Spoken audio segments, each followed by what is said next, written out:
Bismillahirrahmanirrahim. Ərəb əlifbası hərflərini bitirdik və keçəcəyimiz dərslərdən məd hərfləri, əl artiklı, ləfzətullah bu kimi dərslər qalıb. Məd hərflərini keçək.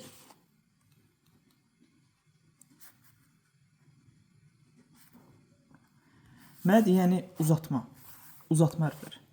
Uzatma hərflərimiz 3-dür. Əlif, vav, yə. Bunları məd kimi keçməmişdən öncə qısa bir məlumat verək. Biz sözlərdə bu hərfləri müxtəlif funksiyalar üçün görə bilərik. Yəni özləri sıradan bir hərf ola bilər, həmzə dayaq ola bilər və yaxud da məd hərfi ola bilər.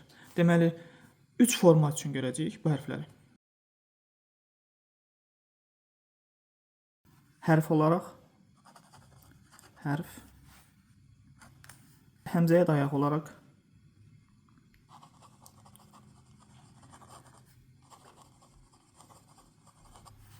bir də məd hərfi olaraq, uzatma hərfi olaraq.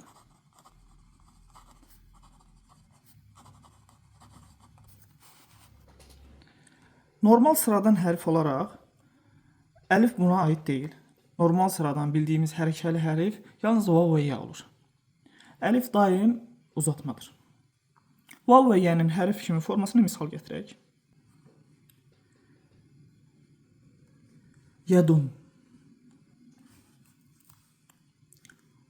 vardətun, vardətun. Gördüyünüz kimi yə normal sıradan bir hərfdir, hərəkəsi var və oxunur. Vardətun, vav normal sıradan bir hərfdir. Həmzəyə dayaq olaraq misal gətirək. İlk əlifdən əkələ. Gördünüz, əlif həmzənin altına dayaq olaraq gəldi. Və yaxud da rü'yətun, rü'yətun. Vav həmzəyə dayaq olaraq gəldi. Yəni burada nə vav oxunmur, nə həmzənin özünün xüsusi bir səsi yoxdur və həmzənin üzərindəki hərəkə və yaxud da hərəkətsizlik ifadə olunur. Hərəkətsizlik deyə nədir? Sükundu dayanmadır. Rü'yətun deyə tələffüz edirik. Yəyə misal qailun. Gördüyünüz kimi bu yədir. Biz bildirdik ki, yə həmzə dayaq olarsa altta 2 nöqtə yazılmır. Bəs nə üçün bu 3 hərf həmzəyə dayaq olaraq istifadə olunur və niyə görə bir hərf deyil, 3 hərfdən istifadə olunur? Bu kəlmənin əvvəli, ortası, sondakı yerinə görə fərqlənir. Həmzə kəlmənin hansı hissəsində gələcəksə, ona uyğun hərflər işlədilir və bunun da özünün xüsusi bir qaydası var. Bu irəli səviyyədə keçiləcək bir şeydir. Hərfləri yeni öyrənən tələbələr üçün başlanğıc səviyyə üçün uyğun dərs deyil. Gəldik son, uzatma. Uzatmaya da misal üçün kəlmələr yazaq. Əlifə sadə sözlər yazaq. Kitəbun, kitəbun. Əlifə misal yazdıq. Rasulun, vava misal yazdıq. Bə'idun, bə'idun, yəyə misal yazdıq. Biz indi burada misallar yazırıq, amma siz özünüz üçün həm də bunu oxuma məşq edə bilərsiniz və yaxud da gözünüzü alışdıraraq yazı məşqi də sayıla bilərsiniz. Tamam. Biz keçdik ki, əlif, vav, yə sıradan hərf kimi, əlif istisna. Həmzəyə dayaq kimi və yaxud da uzatma hərfləri kimi gələ bilərlər. Tamam. Nə zaman bəs uzatma hərf olur bunlar? Nə zaman uzatma olurlar? 2 şərt var. Əgər o 2 şərt yerinə gələrsə, bunlar uzatma hərfi olurlar. 1. Hərəkətsiz olmalıdırlar.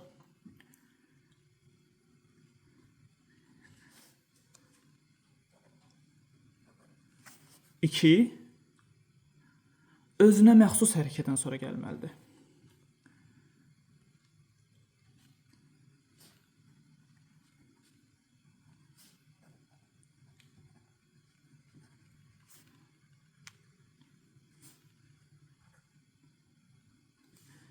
Özünə məxsus hərəkətdən sonra gəlməli. Buna aid misallar yazaq. Və yaxud da hazır misallarımız var, ondan istifadə edək. Gördüyünüz vav hərfi hərəkətsizdir. Yəni hərəkətsizlik forması sükundur. Sadəcə mədd olduğu xatırlansın deyə sükun yazılmır. Bu dediyimiz iki şərtə nümunələr gətirək və izah edək.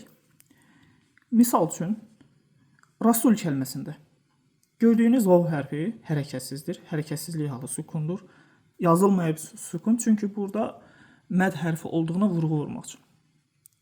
Və özünə məxsus hərəkədən sonra gəlməlidir. Deməli, bu hərflərin özünə məxsus hərəkələri var. Yəni, əgər biz fəthəni uzatmaq istəyirsək, ondan sonra əlif gətiririk. Damməni uzatmaq istəyirsək, ondan sonra vav yazırıq.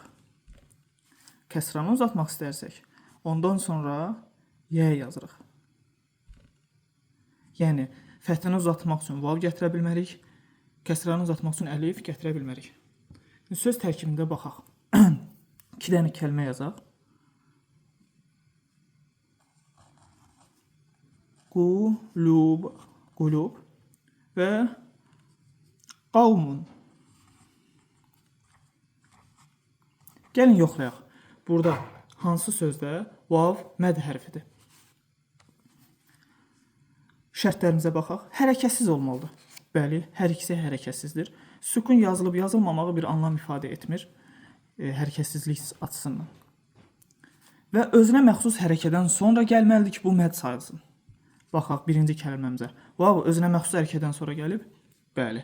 Deməli, bu uzatmada iki şərtimiz də yerinə yetdi. Amma qavmun kəlməsində vav hərəkətsiz olsa da birinci şərt yerinə gəlsə də ikinci şərt yerinə gəlməyi və bu burada məd hərfi deyil, lin hərfidir, yumuşaq tələffüz olunan hərfdir. Yəni bu yuxarıdakı 3 kateqoriyadan birinci hissəyə aiddir. Başqa bir misal gətirək. Həqiqətun. Təmərbutedir son keçdiyimiz dərslərdən. Mən indi əgər bunu son hərəkəni oxumasam əgər, bu həqibət deyil, həqibə deyə oxunacaq. Əgər xatırlayırsınızsa dedik ki, təmərbut hərəkəsi oxunmadıqda özü də hə kimi tələffüz olunur. 3 kəlmə yazacağım. Beytun